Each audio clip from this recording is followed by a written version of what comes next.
So this is the isolation advice for those people who are showing symptoms or living with people who are showing symptoms. And this is actually quite complicated. And initially, as part of our household, we had to go into isolation. And me, even personally, as a medic reading through the guidance, so I was like, oh my God, this is really complicated. So that's where the initial kind of summary came from. So I hope you'll find this helpful. So the first important thing is that however mild your symptoms are, if you've got a cough, you've got a fever, you've got those two main things, or you're getting a short of breath, any other symptoms, you could potentially have coronavirus. Therefore, you need to stay at home if you're living alone for 7 days from the onset of the symptoms. That's the easy bit. The complicated bit is if you're living with other people, and we'll talk through that in a moment. So why is it important to stay at home? Like, as we said, you'll help control the spread of the virus to your friends, to the wider community, and particularly the most vulnerable people in the community. And again, you are isolating. This is different to the stay-at-home advice. However, if you had absolutely nobody else to go and get you some medicine or shopping, you can obviously leave the house to go and do that. But really, the whole point of the isolation is that there should be no travel outside the house when you're isolating. And alhamdulillah, we live in communities with a lot of support, but obviously there are some people who may not have that support who are allowed to then go out and do that essential shopping. The 14-day period, we'll talk about in a second. So if you, again, you're isolating, schools are now closed anyway, you shouldn't be going to any public areas, shouldn't be going to work, should absolutely not be using any public transport or taxis. You can, however, continue to exercise, again, as long as you are keeping that distance from other people. Now, I just want to touch back on the 14 days period for a household. So this is the complicated bit. So, and actually, I think it'd be easier in a minute if I leave that and use the final slide. But really, what it's about is the fact that you say a person develops symptoms of coronavirus. Now, as we mentioned before, it's possible that you may have had those symptoms. You may have been carrying coronavirus, but not showing the symptoms for a few days before you started to show. And in those few days before, there is then obviously that risk that you could have already have passed that on to other people, especially those people who are living in close proximity to you in your household. So this is why the household isolation advice came in, was that if one person in that household has got symptoms, then it's possible and likely that other people in that household who have not developed symptoms could have already caught coronavirus from that other person. Therefore, potentially, if they are outside the house, they could be passing it on to other people inadvertently.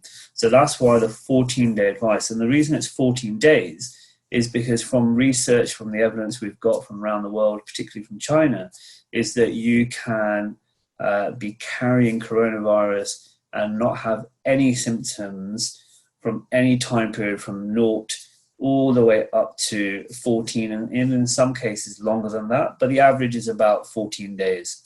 So if somebody has got coronavirus in your household, that person goes into isolation. From that same day, everybody else in that household, it doesn't matter who they are, what they do, they must also go into isolation, into household isolation for 14 days from that time period. Now, there are some caveats that we'll talk about in a minute, but how do you then, what does that mean? So obviously you can't go outside, You cannot use, even if you're not symptomatic, you can't go to the shops, you can't use public transport, etc. And I'm just trying to just emphasize the point that it's because you could be carrying and passing coronavirus around without any symptoms. So how can people stay at home? So we have, alhamdulillah, we have good community networks. Ask your friends or relatives to help you with any shopping. Try and order your medication online or by phone. Try and do your shopping online if it's possible. If there's any deliveries coming to you, and even actually this is quite common now, then make sure you get the delivery driver just to leave your packages or whatever it is outside your front door. They should not come into the home. If you're an employee and you're unable to work, then you can actually, if you go onto the NHS coronavirus advice website, you can actually download an isolation note, so you can complete your details online, and then you can just print this note off and you can give that to your employer, and then you can use that as your isolation sort of advice sick note almost, because you'll be entitled to whatever benefits you may be. So there are, and I think the government has done a lot of work trying to help those in salaried and self-employed positions, and it's worthwhile having a look at the NHS websites, because there's a lot of information on there, especially the isolation note. If you live with children, again, they need to be isolated as well, and they shouldn't be going outside. They can go into the garden again, but really shouldn't be leaving their house going elsewhere. And what we do know is that in the majority of cases, children tend to have a very mild illness. Unfortunately, there are cases where children have very severe illnesses as well, but the advice is the same. You're looking for the same symptoms and the same isolation advice.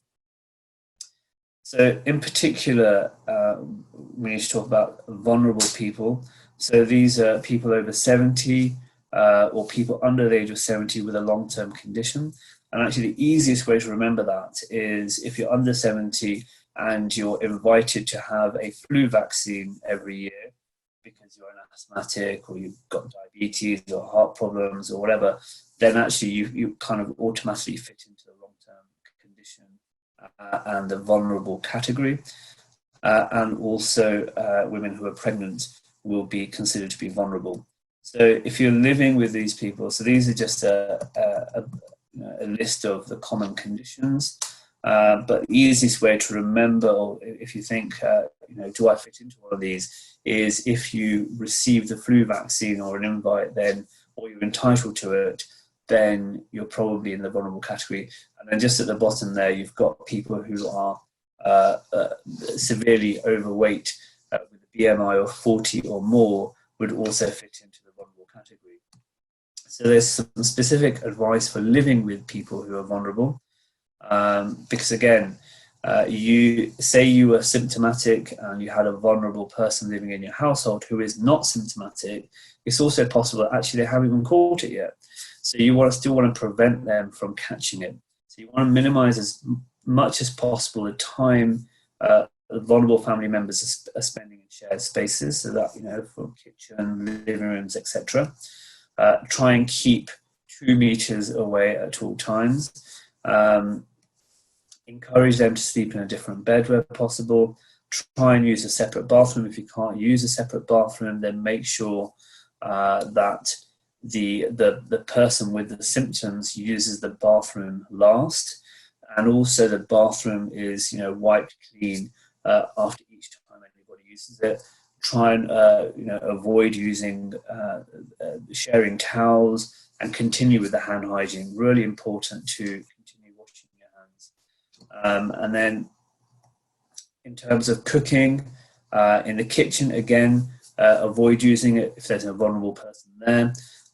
If you can, people will need to, especially the vulnerable person, may need to eat on their own. The isolated person, again, should be taking their food back to their own room, or however the family setup is. If you have a dishwasher, then use a dishwasher, because the dishwasher will be washing, cleaning the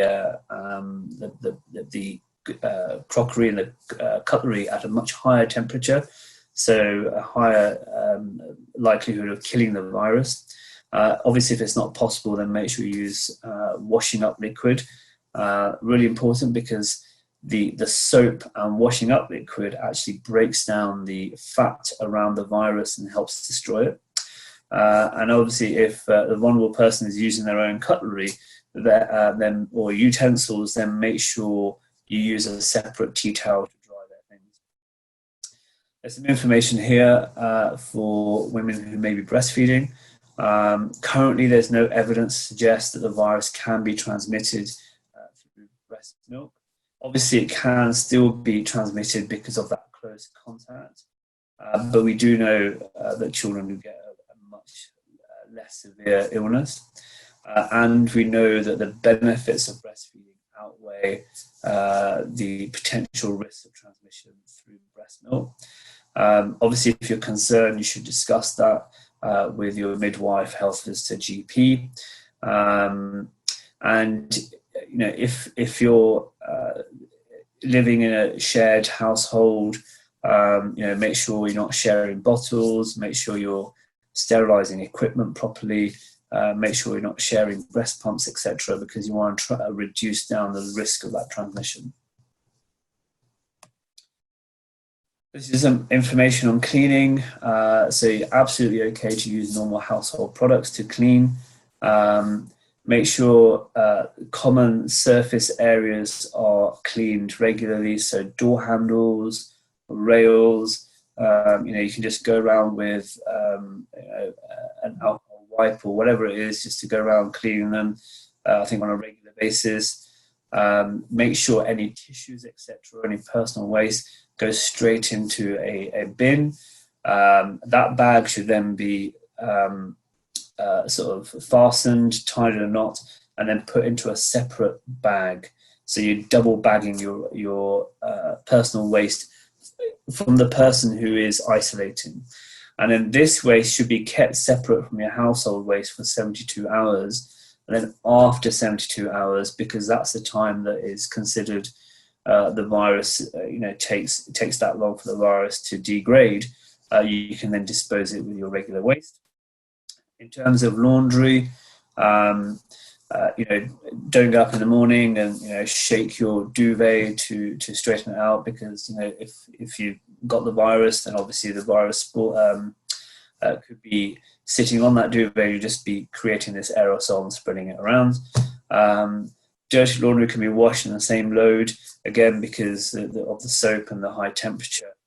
That will kill off the virus. Obviously, if you've not got a washing machine, you need to then wait for 72 hours after your isolation period has ended before then taking your laundry to the laundrette. Things you can do, obviously drink lots of water to keep your urine a pale colour, and obviously you can take some over-the-counter medication like paracetamol. There is some caution in terms of using ibuprofen. But if you're already on ibuprofen or anti-inflammatories for another illness, then the advice is that you continue taking that. If you're not already taking ibuprofen, then the advice at the moment is to take caution and not use it, even though actually there's no real evidence that it causes harm. But there's some anecdotal stuff, therefore advising just, if you're not using it already, don't use it. If you have already been using ibuprofen for some other illness, then there's no harm in continuing.